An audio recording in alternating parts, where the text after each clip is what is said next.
seorang anak laki-laki kecil bernama Yazan, berusia 7 tahun, duduk memeluk lututnya di atas sajadah lusul, di sebuah rumah mungil yang dindingnya bernafas angin malam. Tangannya menengadah, matanya sembab, dan bibir mungilnya bergetar lirih. Ya Allah, izinkan aku masuk ke dalam Ka'bah, bukan untuk apapun, hanya ingin berdoa di dalamnya, dari dalam rumahmu sendiri. Doa itu menjadi irama hidupnya sejak malam itu.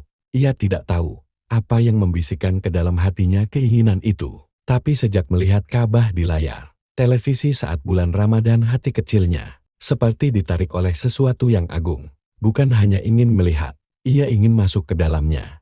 Bukan untuk pamer, bukan untuk kebanggaan, tapi karena ia merasa hanya dari dalam Ka'bah, doanya akan benar-benar sampai ke langit. Setiap hari setelah sekolah, Yazan kecil berjualan es lilin buatan ibunya, membantu memungut botol plastik, mencuci mobil tetangga, dan menyisihkan recehan demi recehan.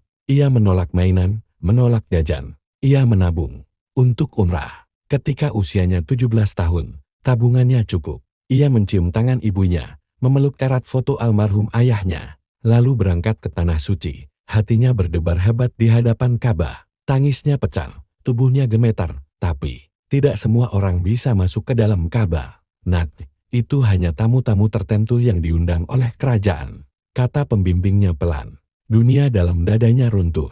Kemudian, suatu hari, saat masih di Makkah, ia melihat berita, presiden negaranya saat itu diundang masuk ke dalam Ka'bah. Presiden itu menangis sujud di dalamnya, diabadikan oleh kamera. Saat itu pula, satu tekad tumbuh dalam hatinya yang remuk. Kalau satu-satunya cara agar aku bisa masuk ke dalam Ka'bah adalah menjadi presiden, maka aku akan jadi presiden. Ia pulang ke negerinya bukan dengan kecewa, tapi dengan tekad yang membara. Saat tahun berganti, ia menjadi aktivis mahasiswa. Kata-katanya selalu menenangkan, tapi tegas. Ia tidak pernah menyuarakan ambisi pribadinya. Ia hanya ingin jadi pemimpin yang bisa dipercaya. Rakyat mencintainya bukan karena janji-janji, tapi karena doa yang terasa dari setiap ucapannya. Tanpa banyak orang tahu, hasratnya masih sama. Bukan kekuasaan, tapi Ka'bah. Ia menapaki tangga politik dengan hati-hati. Dan saat usianya 39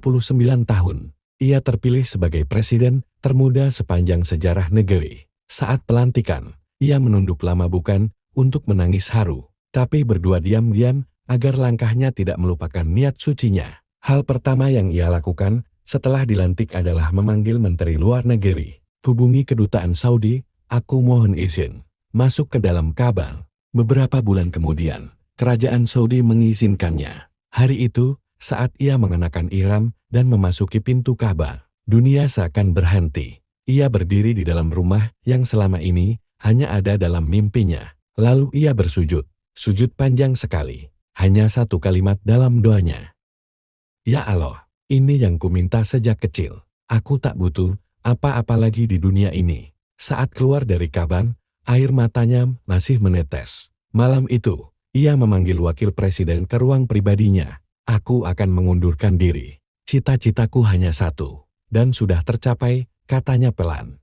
Wakilnya, seorang pria bijak yang jauh lebih tua, memandang Yazan lama. Presiden Yazan, izinkan saya mengatakan ini. Jangan kau rusak 20-an tahunmu hanya untuk pergi di puncak permulaan.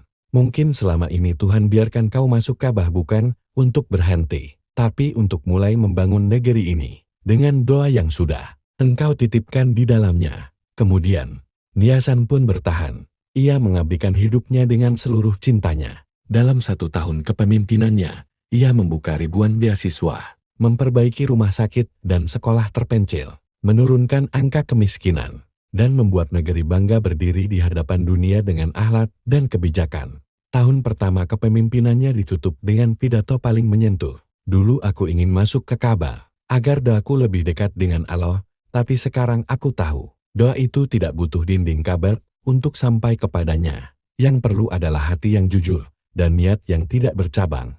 Karena sesungguhnya, Ka'bah itu telah lama ada di dalam hati kita semua. Kawan-kawan, cerita ini bukan tentang kekuasaan, tapi tentang janji seorang anak kepada Tuhannya, yang tak pernah mati di tengah dunia yang terus berubah.